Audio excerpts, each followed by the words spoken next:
Welcome to the Snick Cast, the podcast that breaks down Nickelodeon's most iconic Saturday night lineups. Join us as we discuss childhood favorites like Are You Afraid of the Dark, Kenan and Kel, and everything in between. I'm one of your Snick Snacks, Cal, and this is my boy, the Ant-Man. Oh, well, and today we are traveling back to Saturday, October 10th, 1992. Hold on! Living life in a 90s dream. Snick is on the TV, laughing with my best buddy.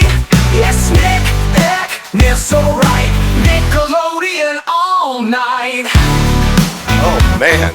Well, you know what? October 10th, 1992. There's a few things that were going on in the world. Nothing fun as a child whatsoever. But if you were a child... Oh, boy. This is definitely one of those nights that I was like, can 8 p.m. show up already? Because there's just a bunch of adult things. I mean, so we're not even going to talk about that. First thing you need to know, number one song in the country. Let me be the one to show you. I'm the one who wants to be with you. Deep inside, I hope you'll feel. Oh, wow.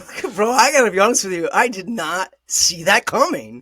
I'm about to say, there's no consistency with these guys whatsoever. Are they ever going to fall off is really the question. Oh, I think we're up to like week 99 in a row. You know, if you look at how long they were number one, you would think they ended up being considered like one of the great artists of our time. And this record had to go like quadruple platinum, if I'm not mistaken. I'm sure it did. And, you know, again, it's at every prom or everything like that. But I mean, they're now doing like county fairs. You think about Madonna, even when she's like lip syncing, she still like sells out arenas. Poor Boys to Men are doing like, you know, small stadiums and local fairs. It's just crazy. Especially, I feel like they beat Madonna out at some point in this 99-week run. Oh, I'm sure they did. I mean, you know, this is in her prime as well. And they're just doing the St. Louis County Fair. They're right after the corn cob eating contest. But, you know, speaking of some corn on that cob, you're not going to believe what the number one movie in America was this week. Oh, what was it? It has nothing to do with corn on the cob. This guy was on the climb, and this was kind of, I think, the pinnacle of him. I'm talking about our dear friend, Steven A. Seagal, in Under Siege, baby. So who are you? Are you like some special forces guy or something? I'm just a cook. A cook? Just a lowly cook. Oh my god, we're gonna die. I mean, this is probably his biggest movie. It opened to $19 million. That's a big opening back then, and I mean, does he even do straight to Blu-ray streaming stuff now, or is he just kind of out of the game? I'm going to guess he doesn't do double digits in the millions on any product. No, not in that way, but is he even quote-unquote acting, you know? It's like, does he even really even acting anymore? Well, I know he became like a sheriff of a local town. Not the official sheriff. I think they just gave him a badge so he shut up. Kind of like when Elvis got like a badge. He didn't really have a badge, you know. I imagine something like that. I like that for him. I wish it was of our local town, our hometown. He would have been amazing. Well, yeah, I mean, and I think he likes that lifestyle, just walking down Main Street, saying hello, with his like dyed black beard. That's like the Just for Men, and he's, you know how like it melts. He is like a Just for Men ad, like a walking. Yeah, I can see that thing melting. Well, this is actually around the time he hosted SNL, and he's considered by many to be, like, cast members as the worst host ever of SNL. So, oh, wow. Yeah, so I think that's an interesting one, you know. It honestly does not surprise me. I always heard Bill Murray say that everyone's allowed to be an asshole for 5 minutes once they become famous. It's what they do after those 5 minutes. I'm pretty sure. I think Steven just basing his career, I think he's just stayed an asshole. Yeah, he's living in like minute 24 or 25. Yeah. He was somebody's like Taekwondo instructor or something like that. It was something like goofy. But anyways, big sticking hit. Tommy Lee Jones was the bad guy. Really fun Tommy Lee Jones performance if you've never seen it. This little piggy went to market. This little piggy stayed home. And this little piggy, oh mama, wee, all the way home. Number 2, we still got Daniel Day-Lewis standing behind that waterfall. No matter how long it takes, no matter how far, I will find you. In Last of the Mohicans. And I really hope he finds her. No, I don't want to spoil anything, but it works out pretty okay. Some people die, but it's okay. Number 3, we still got the Ducks going hard. It's hockey. There's no batter. Idiot. Hum, goalie, goalie, hum, goalie, goalie, hum, goalie, goalie, hey, goalie, goalie, goalie. And they're still being mighty. Oh, man, flying V, staying strong. You cannot penetrate a flying V. No, that's what I've heard, and from watching that movie, that's what I've seen. Poor Adam Banks is getting that wrist back in shape. He's ready to go. Number 4, we got Hero. All there is bullshit. Pardon my vulgarity here. Layers of it. One layer of bullshit on top of another. And what you do in life, like when you get older, is you pick the layer of bullshit you prefer, and that's your bullshit, so to speak. Which is still that movie that you'd recognize the VHS cover, but nothing else besides that. Number 5, Mr. Baseball. Jack Elliott here, bringing you the best in Major League thrills for the fellas and free mustache rides for the ladies. And then kind of a fun one at number 6, which is 1492 Conquest of Paradise. Tell him to put his hand on the table. This is how we treat thieves and liars. Don Adrian, you cannot do this thing. I can. Which is Ridley Scott's movie about Christopher Columbus. Oh, of course. I've seen Huge this bomb. hundreds of times. Yeah, huge bomb. He did Thelma and Louise, and then this was the next thing. So, Oh, wow, what a follow-up. it's justice. You know, he decided to make a way too bloated movie, and it bombed. Hey, but you know what other justice I like? What's that? Poetic justice.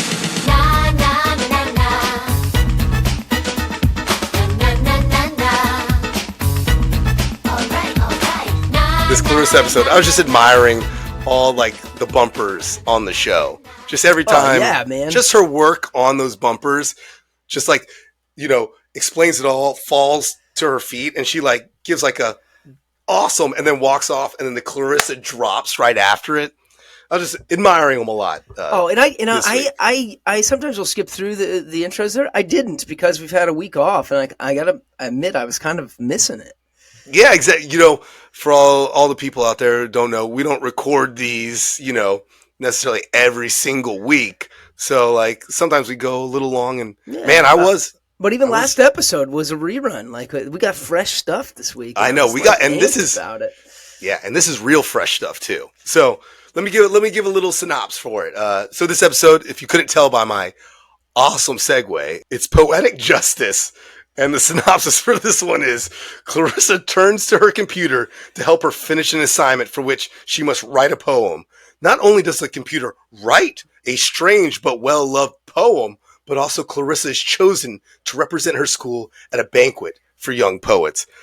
I'm sorry, that synopsis just gave away the whole... I was going to say, that is literally everything. We can move on. Well, we know what happens with Clarissa. Yeah. I mean, we can talk about dad and mom doing the mariachi or doing... Oh, man, yeah. Darling Family has a real fun time here.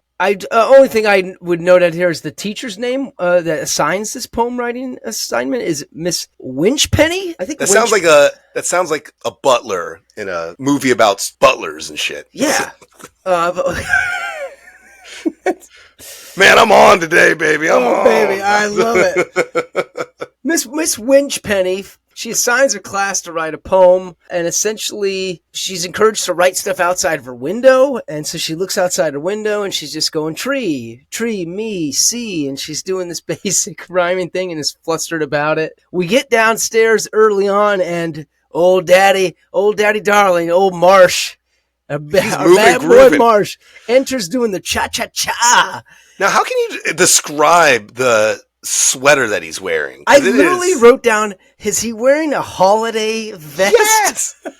But then it's not a Christmas. I think it's just very green. There's a lot of greenery on it. Green and red. It definitely looks like something my mom would wear around the holidays, or Jamie Lee Curtis in Christmas with the Cranks. Exactly. But when you're doing your cookies, when you're making the cookies. Yeah. You know. But Daddy Marsh is in there doing the cha-cha-cha in this vest, and obviously I'm entranced. Mom is in like this classic like ballet Jane Fonda kind of workout outfit. Yep. talking to Clarissa about the poem stuff. And then Ferg comes in looking like he's just straight out of a Cuban nightclub.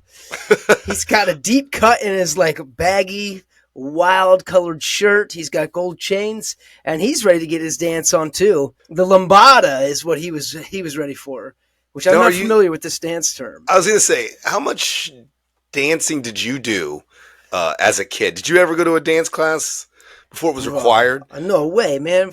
Seventh grade, I was still nervous to put my hands on a girl's hip during a slow dance to End of the Road. Yeah. Let alone do like dance moves, right? Okay, for sure, man. I don't know anything.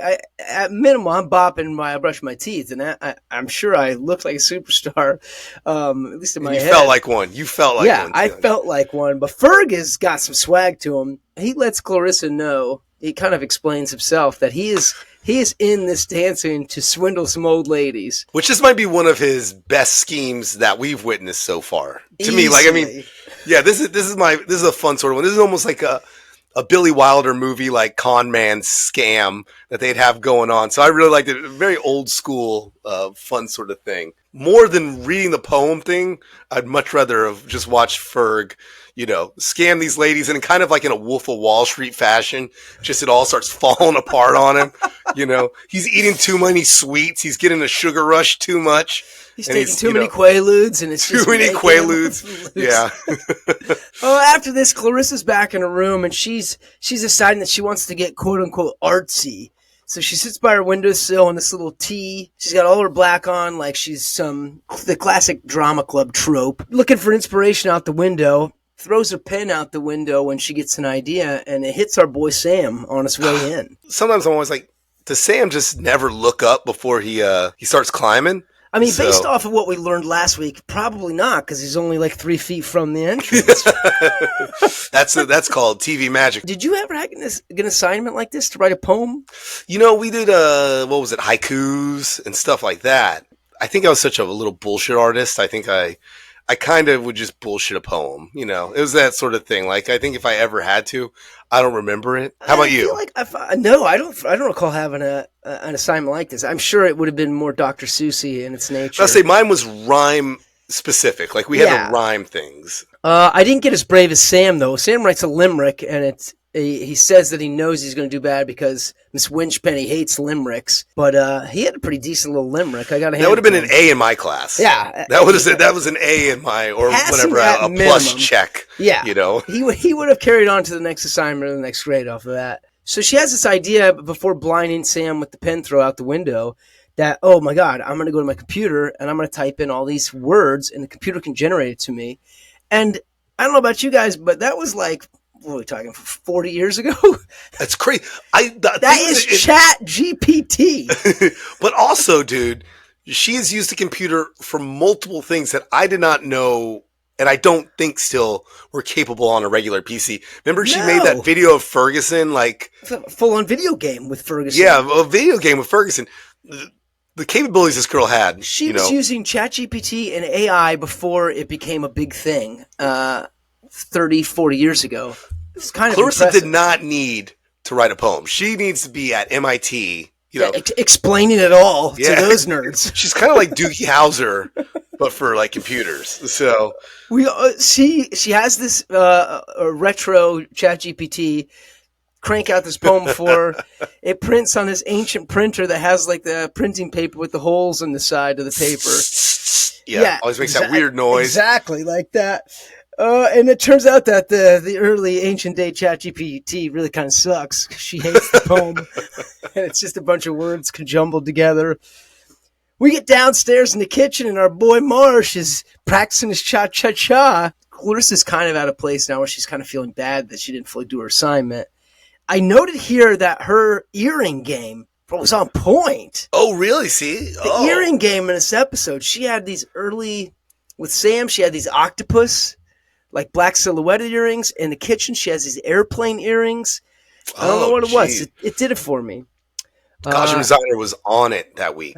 Yeah, exactly. And as an earring aficionado, I really appreciated it. You do it, yeah. I mean, just the amount you have on your ears now. We actually have to hold them back. You have to take them off because they jingle too much. And they get caught in my hair. It's a big mess. It's wild. Well, so at the kitchen table, the phone rings, and guess who is on the phone? It's Miss Penny Winch. No, Winch Penny. Yeah. Miss Penny Winch is James. No, that's Miss Moneypenny is James Bond's the secretary. That was my confusion this whole time. You're like Winch Penny Winch. Penny Winch calls and says she has the wrong number, and then Miss Winch Penny calls. Is Mr. Bond there? No. My apologies. Forget this happened. Well, so Winch Penny calls and says that Clarissa is now a finalist for the Regional Youth Poetry Banquet because of her poem. Yeah! And this is the Darling family minus Ferg are over the moon about this. Yeah, Ferg couldn't be less enthusiastic. By the way, what were they eating at dinner? It looked like it was like a casserole of like quinoa. It looked like a quinoa casserole. It did look like quinoa. I'm going to say it was probably a tofu quinoa since, Mama Darling likes to mess with that tofu, but it looked weird. I wasn't about it. And I noticed no one ate it, so... That's maybe why our boy Marsh was dancing at the time. Hey, so then when she goes back upstairs, or it's like a day later... We get a family update. One of these like. Oh, that's right. We get that family update first. Yeah. What is the family update? I thought the family update was fun. You get mom and dad are dancing, and dad apparently has 2 left feet. Kind of can see that coming. That's kind of him. We still love the guy. Ferg. Actually, we get our teaser. Ferg is out back teaching old ladies how to do the Lindy Hop. That lady, and you know what? The Zimbone, he went for it too. He was going for it. Zimbone crushed. Do a great Lindy Hop. I bet in prison he's teaching all the inmates how to do the Lindy Hop. He's running the correctional facility community theater. So Clarissa's busy physically trying to cut out the article in her school's newspaper about her getting this, and she's freaking out. Anxiety's at probably 120 on a scale of 1 to 100. And then we get surprise, surprise cameo. Our girl Hillary shows up. This is wild. I was like, wait, who is this? Who's this? First off, also Hillary just walks in without knocking. Yeah, straight into a room. Mom doesn't say, "Hey, Hillary's here to see you," because Sam, it always makes sense. He's coming from the ladder, so no one would know. Boom. Yeah. But Hillary just walks right in. I mean, Clarissa could have been up to no good. She could have been in her journal for all we know. Yeah, exactly. She could be doing things on the computer. For all we know. We know. We just don't know. But this Hillary girl, I can't tell if she was actually being sweet or was being a little bit of a little fucker. And just trying to be like, oh, I couldn't read your article or your poem because it was cut out of the paper that I was reading. Blah, blah, blah. Snooty little bitch. Yeah, she was fishing. She asked Clarissa for an autograph? Which is like, come on. Oh, I hate when people ask that. I know. I mean, it happens all the time. That's why so many times.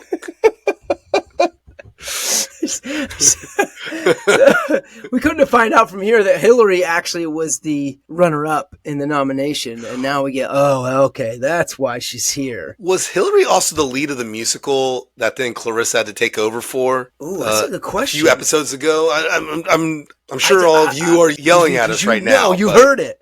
Yeah. I do remember that Hillary does show up in one of the episodes, and we were like, what? There's someone besides Sam? Yeah. Also, I like how nonchalantly when Sam comes into the room, he comes up through his ladder, and Hillary's still in there. He walks in really casually, like, oh, yeah, Hillary's here. Yeah. Like, I was like, Sam. This is an established thing. If I was the director, I'd have been like, Sam, give like a little acknowledgement to Hillary. Yeah. Because he's just like, hey, what's up? And doesn't even like look at her at first. So maybe there's some beef between Sam and Hillary that we'll find out one day. I can only hope. Sam does say, I guess to the greater AI ChatGPT debate, is Clarissa's like, I don't know, Sam, this is not a good idea. And Sam's like, well, you did come up with the words for the generator. A lot of people are debating whether that's like the integrity of the person or if it's fully the AI. I don't know. I appreciated Sam's take on that. We'll never know because that generator was a piece of shit. I mean, when I would plagiarize papers, I would put them in my voice. Which took a lot more than it did for Clarissa to just go pump, pump, pump, pump, pump on exactly. I could have really used that. Mom and Dad downstairs are trying to encourage Clarissa because they're artsy people. Mom's looking for this special book of poetry. Dad brings out his old typewriter. Clarissa's now like, oh man, I'm in too deep on this. She thinks she's going to probably confess. She wants to confess and is running out of time. The banquet's coming up, and lo and behold, bam, she hasn't confessed yet. Boom, we're at the banquet. We're at that banquet. The Youth Poets United banquet. Mm-hmm. And I don't know about you, but every year I did not go to that. I was so upset about it. I don't think they would have let me in. Ferg, though, comes in bringing flyers to hand out to all the old ladies that he can teach the Lindy Hop to. That's my boy. Great so proud of you, Ferg. Hillary's there kissing Clarissa's ass. There's a bunch of stuffy kids on the panel. And then we get a good look at Miss Winch Penny. And man, she is kind of what I expected her to be. A total fox? A total smoke show. You know what? Honestly, I like her. Listen, she's got a kind, relaxing voice. She introduces Clarissa after another speaker who our boy Daddy Marsh was falling asleep from. Clarissa confesses in front of everybody at the banquet that I didn't write this poem, but I'm going to tell you who did. Points to the door, and our boy Sam rolls out the computer on a little rolly stand and has the computer read the poem, kind of like a old school Siri situation. I think Sam had to do the most work out of all this. He had to bring the computer over there. Yeah, and he had nothing to gain from this. He was just being a good friend. Later on, we get back to the house. The fam is returning from salsa lessons. Dad is calling it quits because the two left feet are just catching up to him. Ferg's pissy because some new young Fred Astaire type guy stole all of his clientele at the salsa lessons. And our gal Clarissa, she's being a class act. She gives the award that she won to the snooty bitchy Hillary. Yeah, give it to her. In the end, this is a real fun episode. Very early 90s sort of episode, too. So, I mean, just really encompasses a lot of that sort of stuff. But, you know, oh, geez, and I forgot. I got to go to the market. What? The meat market. Go down to where the music and the fun never ends. As long as the music keeps playing, you know what I'm saying. I know that I can find This episode of Roundhouse, another pretty straightforward plot. Just the family falls on hard times when the economy goes downhill. Now, I do just got to really quickly just say there was some confusion on my part. I watched a whole nother episode, and then I realized there was none of that synopsis in the episode I watched. I've double dutied it, so I won't tell you which one I watched already. We'll come back to that one when it's later on in the season. Wow, so you got a Roundhouse dose then. I did, but honestly, 2 really fun episodes. So I was pretty okay with it. Well, I should say fun. What'd you think of this one? It was a good time. I can't tell if the title of this episode is just genius or if there's something just so wrong about it. But it's Meat Market, and we're at a Miss America International I Look Better Than You competition. Dun dun. Which I thought was a great setup. The fam's watching at home, and we get kind of all these perspectives of like father's kind of drooling over his Buttman magazine. Loves it. Our daughter, Crystal Lewis, is kind of self-conscious about her body because she wants to be like all these women. It's mom's like kind of between the two, but you kind of feel all these POVs. And yeah, I don't know. We're off and running. It was a good time. When I was watching the episode, I was like, because it said Meat Market on it. Because again, everyone, we have to go through YouTube, and I actually don't think this was part of the Roundhouse movement. Unfortunately, I'm not sure. Outside of our, we had to go outside of the great Roundhouse movement. But yeah, I was watching this one. I was watching Beauty. I was like, but thinking it was Meat Market. I was like, when is the story about the family falling apart, the hard times, and never happened. So I'm glad we watched the same. We did. God, we watched Beauty. Wild. Yeah. If you're not understanding our confusion, IMDb, Paramount Plus, Nick Wiki are all on vastly different pages for this specific episode. They really don't want to make it easy on us. So. But we ended up watching What is Beauty, and it was this Miss America International I Look Better Than You competition. First moment jumps out to me is Cindy Crawford, who is a major Yes. major star at the time. She comes out and people are like, "Oh my God, what makes you so beautiful?" And they're like, "Oh, it's got to be the mole. It's got to be the mole. It's got to be the mole." She takes off the mole and somebody grabs it and goes, "I got the mole." And then everybody follows that person of like, "It's Cindy Crawford," because they think the mole is what made her beautiful. There was such a huge moment where every girl would even draw the fake mole. I remember seeing ladies at the mall and stuff with that fake mole drawn on. It wasn't even like bumping out. It was just right there, just with marker. It became a thing. Yeah. I remember as a kid questioning, like, is that dude, guys do that too? Is the mole that I have on my arm, is that like cool and sexy? Well, we could have beauty marks if we want to, dude. Well, but I think more guys, when we get a mole like that, it's like Austin Powers 3 with a gold member where it's like, mole. Yeah. Mole. You know, it's that whole thing. When we see it, when there's a big mole on a guy. Go ahead and call it out. Yeah. It's there. They had a bunch of fun ads throughout this. You know, there was like a boyfriend in a bottle. You grow your own. That was a really fun one. That was a fun one. Yeah, and if you didn't like it, you could dispose of it. There was like an electro perm that you got kind of electrocuted to get a perm. There was no real through line in this episode besides the dancing. Like there's just a lot of dancing. And then lightly they kept coming back to the pageant, but they didn't really linger on it. Dad at one point is like announcing the backstage drama like it's a boxing match, which was kind of fun.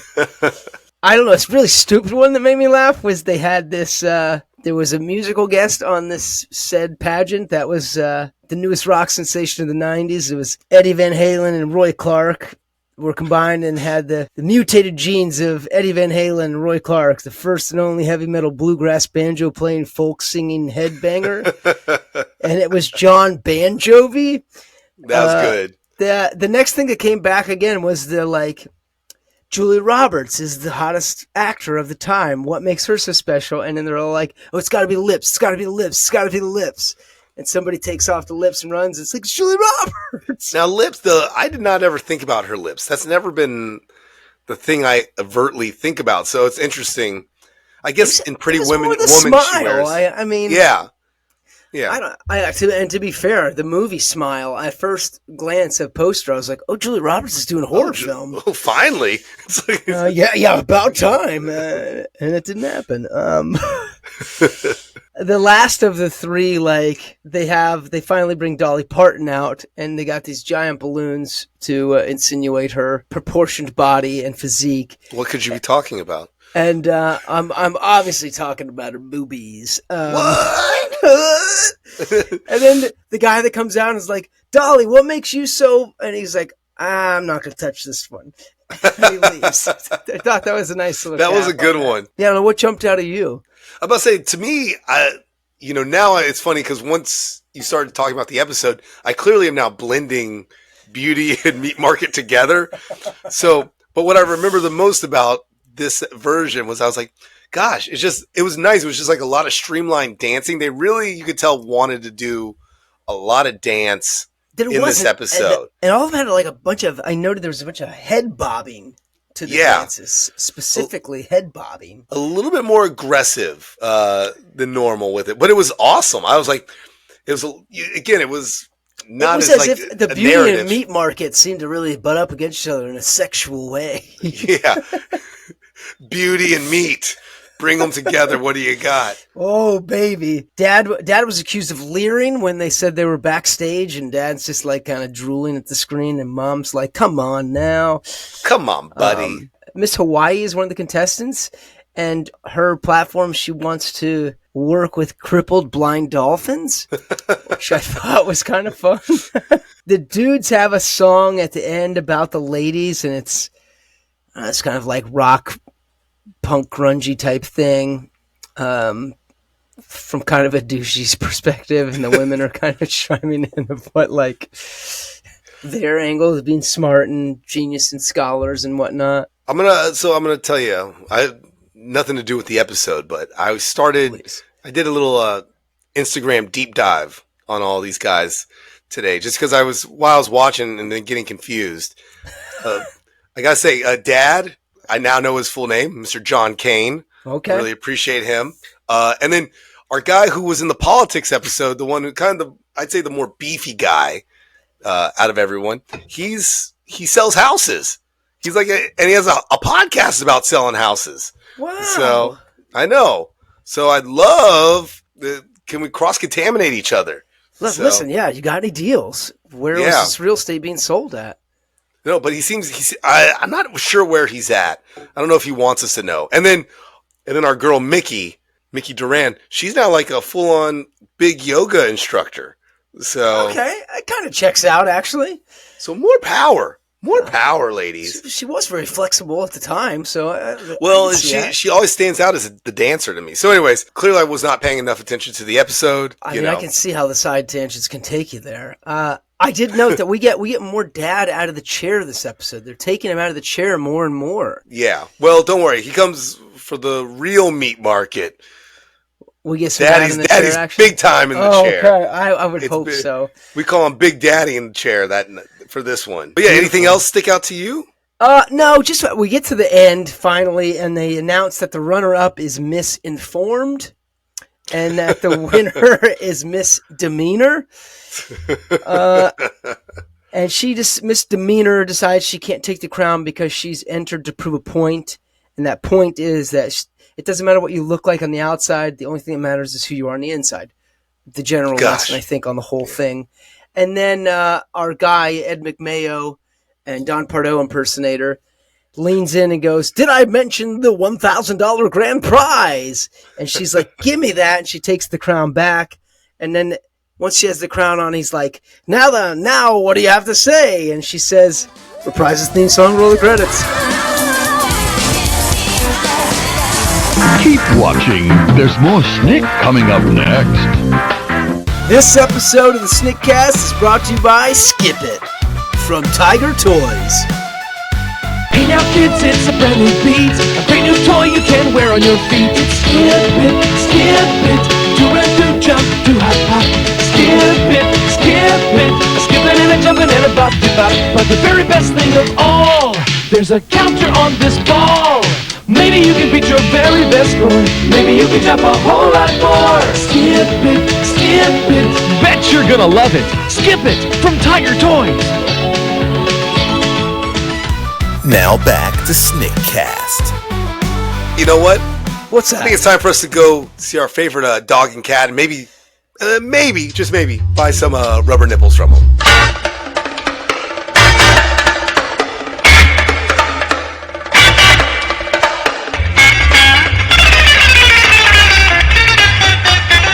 Just kidding, guys. We bought rubber nibbles from them before, so we've stocked up. This is another rerunner, so we're just going to give a little fun chit-chat about the guys and maybe some trivia. Happy, joy, trivia today. Ren's all rage while Stimpy's all play. A rubber nipple salesman in disguise. Chilling with mud skipper guys. Did you find anything fun? Yes, I found some really cool things that maybe is public knowledge because it is out there in the interwebs, but I didn't know these things. Did we know that Stimpy's character was inspired by a Tweety Bird cartoon? No, dude. I thought that was really interesting. I guess the creator of the show was watching, and he's something about the bulbous nose from Tweety. A Tweety Bird episode called A Gruesome Twosome. They featured two cats, and one of them had this obscenely large nose. And the cat cartoon was actually modeled after entertainer Jimmy Durant. So there's actually a little classic Hollywood sitting on Stimpy's face. I like it. Oh, man. What about you? Anything out there that blew your mind about the old cat and dog we call Ren and Stimpy? Well, actually, looking it up, this kind of made a point that I had in my head for a long time, which was I always thought that Ren and Stimpy was an MTV show for a long time. And then and then I started looking it up. And yeah, this is the only Nickelodeon show that also aired on MTV. Really? So, yeah, because I remember being a kid and it would come on MTV, and I remember it was like, that was a double dose of, well, first off, it's Ren and Stimpy. Second off, it's MTV. You're not allowed to watch either of these. Now go back to church. So yeah, no, I was not allowed to have MTV on. No, I was not. But yeah, so that really kind of made me happy to realize, because I always remember it elevated it to a little bit more of an adult status by being on MTV also. Yeah, it does seem better for that market, in all honesty. I found out many years later about The State, the sketch show that it's like Ken Marino, Michael Showalter, and David Wayne, and Michael Ian Black was on MTV. Again, seemed that vibe and seemed like a kind of more adultish version of Roundhouse. Not quite Saturday Night Live, but seemed right for that. Telling me Ren Stimpy was there, I would believe that 100%. And now all they show is ridiculousness on MTV.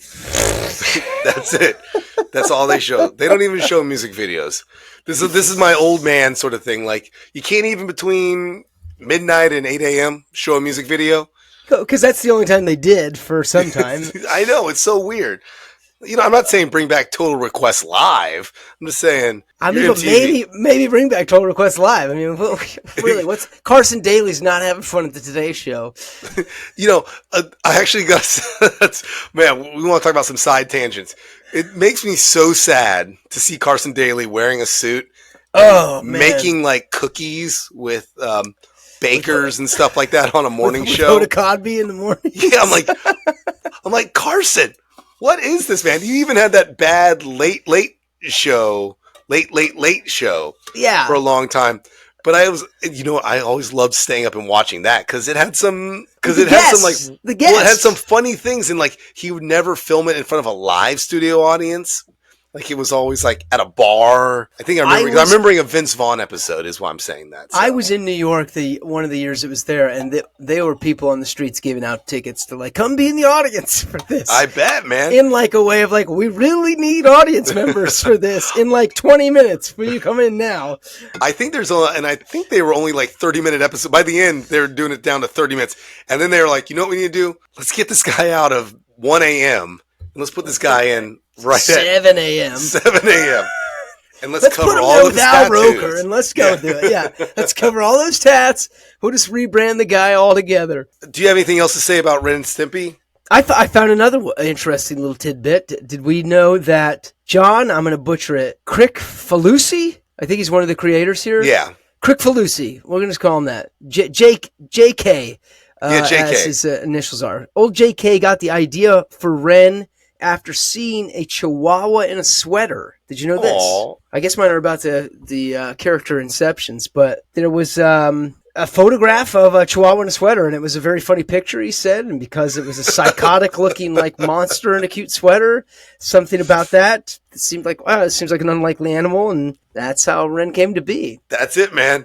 But you know what? Enough of all this nonsense, dude. Let's gather around the fire and listen to some dark music.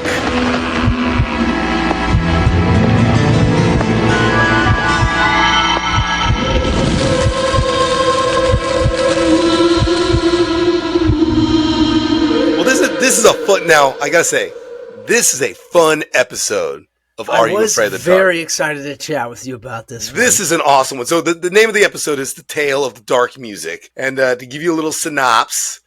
Hopefully, it doesn't give the whole storyline.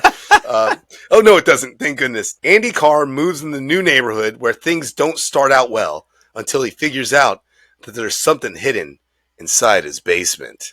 Ooh, that's a pretty good setup right there. Yeah, but this one starts around the campfire in a pretty fun way too. Oh man, yes, it does. We get our third Bash brother Frank. He arrives late because our nerdy dweeby annoying Eric You mean Big Dog Eric? You mean Big Dog Eric? I apologize. Big Dog Eric has lost his flashlight, and mind you, Eric is sitting in the Iron Throne. That is the storyteller's chair, just chowing down on some popcorn. I'm sure that his mom made him before 100%. In a Ziploc baggie. It's not even from like Orville Redenbacher bag. He's got it in a Ziploc baggie that he's already cooled down, chowing it down. He's got a cocky swagger about him. And our boy Frank arrives. I keep calling him the third Bash brother because he seems like he should be a part of them. Yeah. He also, you could see him, he almost got the part of Rufio also. Oh, wow. And Hook. No, I just made that up. I was going to say, I could believe that. I was going to say, I can see him being Rufio. Rufio! No!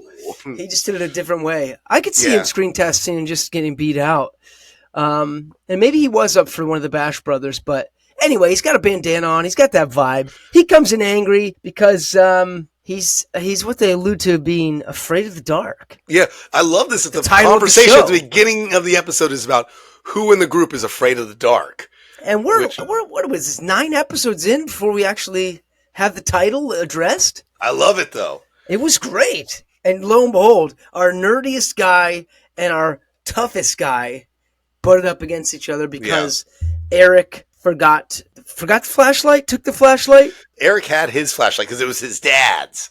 That's right. And Frank came without it and had to wander through the woods alone, finding his way there, which kind of, to be fair to Frank, is kind of terrifying. It's terrifying as an adult. I'm sure as a kid it would be even worse. But what I think is so funny, it's like Frank always seems to be complaining about something. He does. Frank, you're the newest member. You got to chill out, buddy. You got to chill out. Can't always have issues. But then our guy Gary Egon Weatherman gets him back on track and says, "Okay, it's time to start this story." Just calm down, Frank. Okay. Yeah. We got to start the story, and guess what? Eric's going to tell it. And so Eric slicks back his hair with just a little bit more gel. With a little bit of that popcorn butter. And he goes, "All right, guys, I give you the tale of the dark music." Which I will say, going into this, I was like, I don't know about this title. And I am curious, when we get into it, your thoughts on what the dark music is. Specifically, well, we've had... I mean, this is a pretty straightforward setup. His mom inherited a house from a dead uncle, and so clearly mom and dad have separated, or is no longer, because it's mom and the 2 kids, Andy and his younger sister. Do we even get sister's name? I don't think we do. It's just Brat. I think it's just Brat. Yeah, she was. And not in the Charlie XCX sort of way. Yeah. So, but yeah, so. And Andy is not having a brat girl summer. No, he's not. As a matter of fact, he's having to throw newspapers in the morning. Yeah, because as much as his mom, they got this new house, they're still on hard times. He has to get a newspaper out to help pay for things. Absolutely. So he's throwing the newspapers, and then maybe one of the most iconic bullies that we've had yet on the show. From a 1980s movie. He essentially assaults Andy just to let him know that he's the neighbor and he's going to torture him. And guys in black tight jeans and a rock and roll t-shirt and long hair. I'm telling you, plucked from any 1980s movie where there's a bully. This guy is the epitome of that. And what did he say? He said, "I didn't like your uncle much either, and I gave him a hard time." And I'm like, you gave an old man a hard time. Like, you essentially killed their uncle. Yeah, he's like, yeah, I didn't like him much either. So. Oh, we know he's trouble right out of the gate. But I mean, really, all the mischief starts when Andy goes downstairs, down into the basement for his mom to do something, and he turns on an old. Well, and I want to note here too. Mom asked him to go downstairs maybe for laundry or something, and little sis Brat is like, "Oh, what are you too scared?" Kind of the same way Eric did to Frank at the fire. Are we mirroring? I don't know what's going on in the real world. I mean, listen, if you want to talk about MTV, that was a show that we would have also been not been watching. The Real World Haunted House. This is Andy, and he's going down in his basement. My name's Debbie. I like to drink a lot, and I will not be scared of these ghosts because I'm going to be passed out every night, so they can do whatever they want to me. My name's Butch. Rick. I'm from next door, and I killed an old man because I tortured him. This is when we stop being polite and start getting real. The Real World Haunted House. Right after Ren and Stimpy on MTV. You know what though? I would watch a version of that. Just like, but with Eric, they actually love Eric doing his own version of the Real World. They're like, so Debbie and Mick sleep with each other in the basement, but don't turn on the radio, so nothing happens to them. You know, it's like, and each week he has to come back to tell them more. They're like, Gary Egon Weatherman's like, we got to get back on track. And they're like, come on, guys. He's like, stop being polite and start getting real. Well, our boy Andy got real. He went down to the basement because Mom asked, And he went to do the laundry or whatnot. On his way in, it's all dark. We pass the shadowing of this old, weird-looking door with a giant metal kind of latch to it. It almost looks like a barn door in a weird way. Truly. Like a barn door with the barn door latch, you know? Yeah, it was kind of a barn door meets like the bows of a pirate ship. Yeah, or latches. Dr. Vink's cabin door. It's Oh, like yes, Dr. Vink's exactly. cabin door. Which it might have been recycled from the prop department, to be honest with you. But it's Not an old latch. in this episode. No, Are they trying to bump out our fog boy? No, but he's here. We will get to it. You're right. Oh man, we get a small cameo from our boy. But yeah, they one set. So we're passing that by. Finally, our boy Andy finds a light, one of the pull-down chain link ones, clicks it on. He can now see things. It's dark. It's creepy down there. He finds this old radio from like the 1920s. Pretty cool. I would have it on display in my house right now. Yeah, it's awesome. He gets it. He starts fiddling with it. He can't turn it on, so he has to yell upstairs for Mom to turn on the power down there. Yeah, I think the switch. There's probably a switch down there. The switch is upstairs. Mom kicks it on. Radio starts playing music. Did you notice that every time the radio is played, it is some form of rock and roll? Yeah, even if it was like old school rock. Yeah, it was in the rock genre, and I'm wondering if the writers had said that was their dark music kind of like jab, that rock and roll. It was a loose thing, but it was enough for me to be like, this is still kind of in the rock realm. Anyway, some old school rock and roll plays. I like they're making a statement. They are. They're really going after it. This is when they got real. The latch on the weird door starts jingling. The latch opens, and I got to tell you, this may be, in my opinion, the scariest moment of Are You Afraid of the Dark to date. The first time it opens. It was the scariest moment to date. The first time it opens, the door flies open. It's dark. We see inside this room nothing except these two red beaming kind of eyes. And then we get this weird, scary voice that's like, come on in. And he freaks out. Something backs happens into to the radio. The radio falls and crashes to the ground. And it like, assume that it's broken. And the minute the music stops, whoosh, door shuts, locks. And we're back at the campfire. And now our boy Frank, third Bash brother, is not at the campfire with the gang. They're like, where is Frank? Where is Frank? Yeah, they ask, and that was enough for them to be like, well, whatever, keep going with the story. We don't need to send a search party. He'll be fine. So we're back into the story. Andy is like, Mom, you got to come down there. Something's wrong. Something's crazy down in the basement. Mom gets a hockey stick. And they go down there. She's ready to like hit whatever's there. She opens up the door. Nothing's in there. She turns on the light inside. Nothing. It's the old cellar. Boo. Then we go next door, and our next door neighbor Bully is scrubbing his stairs with soap and pad, and his drunk dad like goes up the stairs and is like, "Yeah, keep doing that, son." Guess what? A bully always has a bully. It's a chain. It's so true. Well, our boy Andy's doing his job to raise money for the house, and he's throwing newspapers around town. Clocks our bully. Yep. Knocks the soap all over him, and you know that got the bully in a place. Oh, he is in a bad mood. But then, how far after this is the next time he goes downstairs into that basement? Right after this. He's taken off. He's running from the bully. That's right. He Can't get in his house. He goes down to the storm cellar. He's back in there. He starts hearing noises again. But it's his brat sister. Scares him. Gosh. So then we're upstairs later in the night, and sis brat is having a time playing video games. Our boy Andy is drawing the creepy latch door in his drawing pad, which is kind of weird. And he's asking Mom who Uncle Niles was. And Mom tells us that he never left the house, and that they essentially, when he died, they found him in the basement. Well. All this is leading up to, I think, the second scary image of this episode. Mom gets him to go check the laundry. He goes down there, playing music on a new radio. Mom put a newer radio down there. Yeah. Yeah, and it only plays rock music, apparently. Yes. The latch starts doing its thing. We open up and then tell us what goes down here.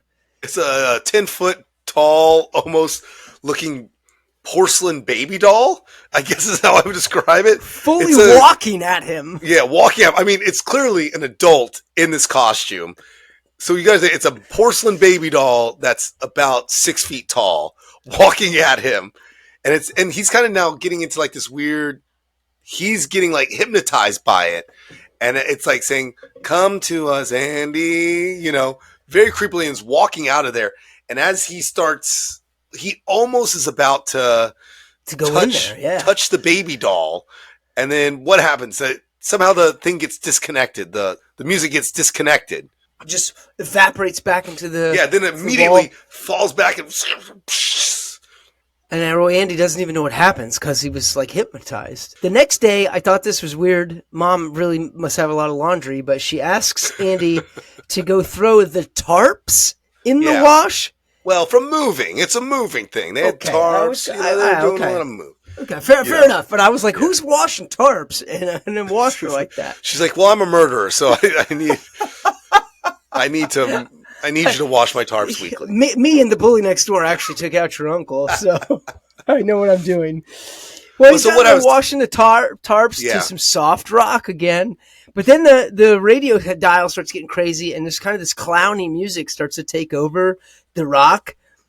And then finally, the latch opens up, door opens, and we're talking a full-fledged carnival.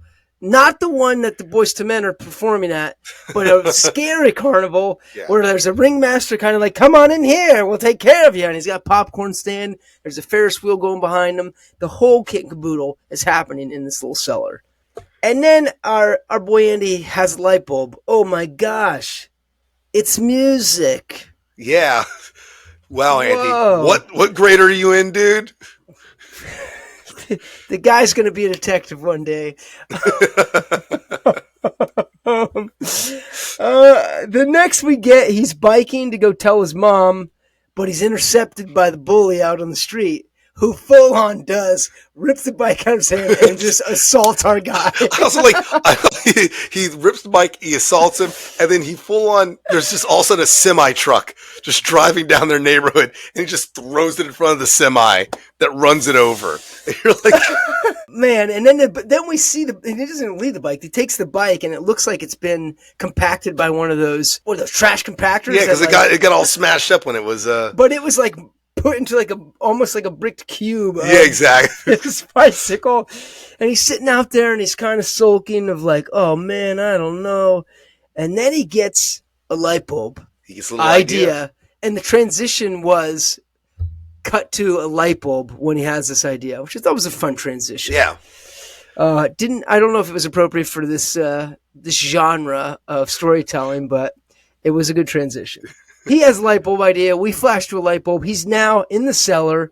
He's preparing what seems to be his Home Alone, the guys are coming to rob my place plan. He maps out a whole situation here. Well, I mean, about to say, as an adult, we know, he's going to find a way to make that bully get stuck in that basement. We know what's happening. First, I was like, man, so he wraps up a piece of wood into a newspaper and throws it at the bully to get his attention. I mean, and direct hit in the head. Direct hit. I'm like, you know what? Even if I wasn't a bully, I'd be pretty fucking pissed that a kid just threw that at me. So anyways, the bully chases him and then back down to the cellar. He just like a mouse right into his trap. He locks him in there, cranks up the music. The bully screams. Yeah, we just hear some sweet, sweet screams. That's all we hear. We cut to upstairs, and he's like, "Oh my God, what's so? It's quiet now." He shuts it off, goes down there to check on it. And he'll stop bullying me, right? He's like, I think he's gonna stop bullying. I think he might be done with the bullying thing. He goes down there, and our bully's not there. But instead of the bully, there's a brand new, I'm going to say, a Huffy 10-speed bicycle. Well, and this gets into a whole logistics thing. Like, what is this thing down there capable of doing? Like, well, and this is where it gets.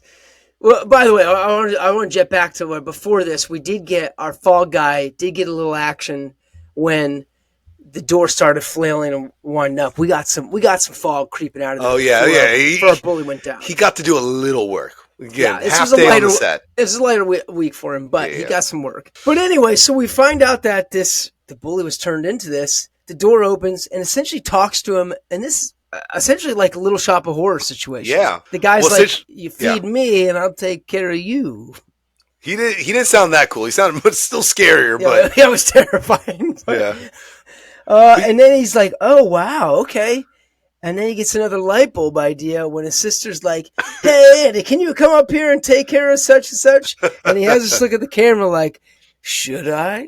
He's like, "Might as well be a bullseye." Mm-hmm. I like it, and then that's how the story ends. And I love that ending. I'm like, ooh, he kind of turns bad at the end, which I really appreciate. It says a lot about our boy telling the story, though. Oh, 100%. Which we get back at Eric. Everybody's like, "Well, we're out of here. Great story, Eric." And they leave, and he's like, "Gotta wait because his dad's flashlight is missing." It's like, and he can't go home without that, or he'll probably get beat like the bully. Yeah. So I like it. So everyone else leaves, and there's that nice little moment where Eric's just still sitting on his crown. Not his crown, on his throne. He's sitting on the crown that hurt his ass. He's sitting on the crown on his throne. Yeah. With his ass hurt, and he's having this mantra of like, "I'm not afraid of the dark. I'm not afraid of the dark." He keeps just telling himself that until boom, Frank scares him.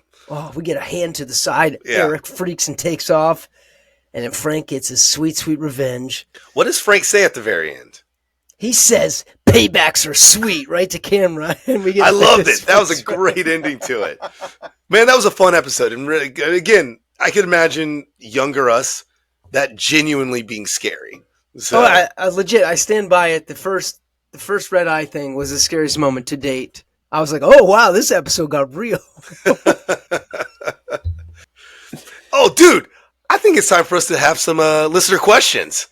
Tune in every week. Got a question, gotta speak. Nickelodeon on the line. Let's chat. It's podcast time. Thank you guys for sitting in so much love. The hate mail, why it's aggressive, it is toned down by the amount of love that we get. Yeah, so and we'll take all of it, but thank you for the love. Yeah. So on our social media accounts, did we get anything fun? Any questions? I got a decent one that jumped out at me. We don't, we're not political here at the Snickcast, but I thought this question was maybe deemed like worthy of sharing. So interesting. Okay. On our X Twitter Vine, we got a @PatDickloft09. If you could nominate 2 presidential candidates from the Snick lineup, who would you nominate and why? Dickloff, that's a pretty good question. I gotta be honest with you. That question goes hard. I mean, I think first off, I think Clarissa would be a great. You think C. Darling, Clarissa herself? I think she could do it. I mean, Ferg is kind of the president I kind of want for like a day, but I don't want him to actually be president. 4 years, that would be really rough. His agenda would be rough. And then, honestly, Dad from Roundhouse. John Crane. Oh, John Crane. Interesting. John Crane's dad. I think he's a no-nonsense sort of guy and lazy, which I kind of want all my presidents to be slightly lazy. Okay, that's interesting. So Clarissa, you would see a debate between Clarissa and John Crane. Oh, I think we'd get very opposing ends of the spectrum on it, too. So we really have things to choose from, multiple options. I kind of like that. My 2, I think I would pick, I don't know, I would love to see a debate go down between Daddy Darling, Old Marshall, and Gary Egon Weatherman. Oh, gosh. I don't know if it's just the glasses or whatnot, but you got Clarissa Explains It All versus an Are You Afraid of the Dark situation. It seems like you and I very much our political party is a little Clarissa-y. Yeah, but I do like, though, we both have kind of an more older established and more young ideal sort of candidate. Yeah, bring in some freshness to the world here. Heck, I wouldn't mind seeing Mr. Darling versus Dad, John Crane from Roundhouse, and I wouldn't mind Clarissa versus Gary Weatherman Egon Weatherman. Let me try that again. Clarissa versus Egon. Gary Weather, I can't even fucking do it. Screw it. You guys get what you get. Gary Egon Weatherman. You guys get what you get. All right. Anyway, you shake it. I think the 2v2 there, the 4 shuffled up. It would be an amazing race. Yeah. Who do we think would win? Ooh. I think I'd probably say Mr. Darling. I think would honestly be. You think he takes it? I think he'd take it. He has enough of all the things. And I love the idea of Mrs. Darling, his first wife. Oh, yeah. That's pretty good. Because every year you get to see how the White House gets decorated by the First Lady. I wouldn't hate seeing that in real life even. Hey, at Pat Dicklove09, we appreciate that. That's where we stand. What about you? Anything happen in the I got so at snickcast@gmail.com. I got one question I thought would be a nice one. And again, kind of another thought exercise one. This is from middle-aged Mel at outlook.com. And Mel just wants to know which of the shows that we've watched so far, so I'm assuming they're talking about Roundhouse, Clarissa, Ren Stimpy, and Are You Afraid of the Dark? Okay. Which one of these do you think has aged the best and a young person today would appreciate the most? That's a great question. Oh, young person, by like what age range are we talking? The age that we watched? I'm assuming a normal Snick listener or watcher at that time. I feel like there would be an appreciation for Ren Stimpy, but not the ways that we appreciate it. I also feel like, and this is going off of my past babysitting experience, the Are You Afraid of the Dark maybe still would hit certain ages. And Clarissa maybe still would be all right, I think. I don't think Roundhouse would. That's it, because they're too topical. They're too topical. And I agree with you, Ren Stimpy, there's so many other cartoons that kind of do a lot of the same they paved the way for. Like, yeah, so, exactly. Yeah. I was thinking, I think kids would still get scared of Are You Afraid of the Dark? I do agree. Yeah, that's probably that or Clarissa. I think Clarissa, though, I think maybe there's some early 90s issues. They're topical at times, too, in a way that maybe wouldn't resonate. So, yeah, I think I would go Are You Afraid of the Dark if I had to pick one. Well, there we go. Well, thanks, Middle-Aged Mel. That was another nice, thought-provoking question. These were great today. That was great. Well, dude, I mean, I hate to say it. I think we're all done for the night. I think the couch is... Oh, gosh. Are we going to have to turn off the lights? Oh, no. We're going to put the fire out without a flashlight? Oh, no. I hear rock and roll music in the other room. Oh, Jesus. Oh, no. Oh, God. And we got to get out of here. Oh, we'll see you next week, guys. Bye.